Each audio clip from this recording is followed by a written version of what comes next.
আজিৰ পৰা আমাৰ পশু চিকিৎসা বিজ্ঞান মহাবিদ্যালয় ছাত্ৰসকলৰ কলেজ সপ্তাহ আৰম্ভ হৈছে।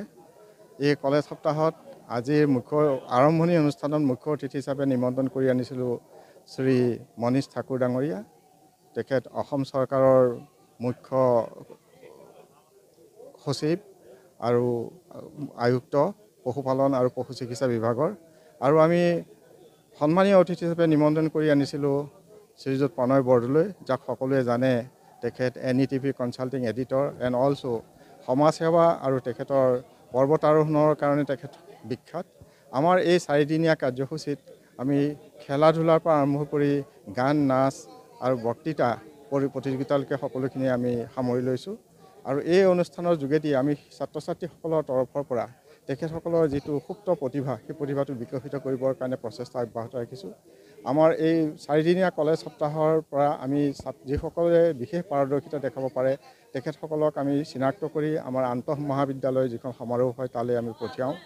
তাৰোপৰি আমাৰ সৰ্বভাৰতীয় পৰ্যায়ত কৃষি বিশ্ববিদ্যালয় পৰ্যায়ত আমাৰ প্ৰতিযোগিতা আৰম্ভ হয়।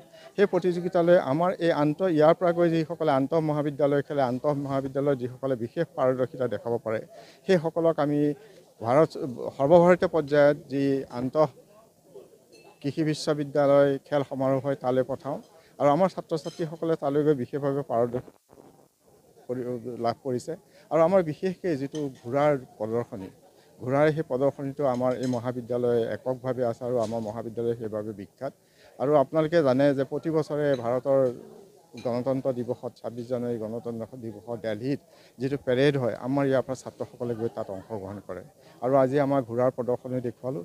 ইয়াৰ উপৰিও আমাৰ indoor games, badminton, table tennis, তাৰোপৰি আমাৰ বক্তৃতা প্ৰতিযোগিতা, তৰ্ক প্ৰতিযোগিতা, ৰংগোলী প্ৰতিযোগিতা, ল'ৰা ছোৱালীৰ সুপ্ত প্ৰতিভাসমূহ কেনেধৰণে বিকাশ কৰিব পাৰে প্ৰতিটো প্ৰতিযোগিতাই আমি তেখেতসকলক দি পেলাই তেখেতসকলৰ প্ৰতিভা বিকাশ কৰিবৰ কাৰণে আমি প্ৰয়াস কৰিছোঁ।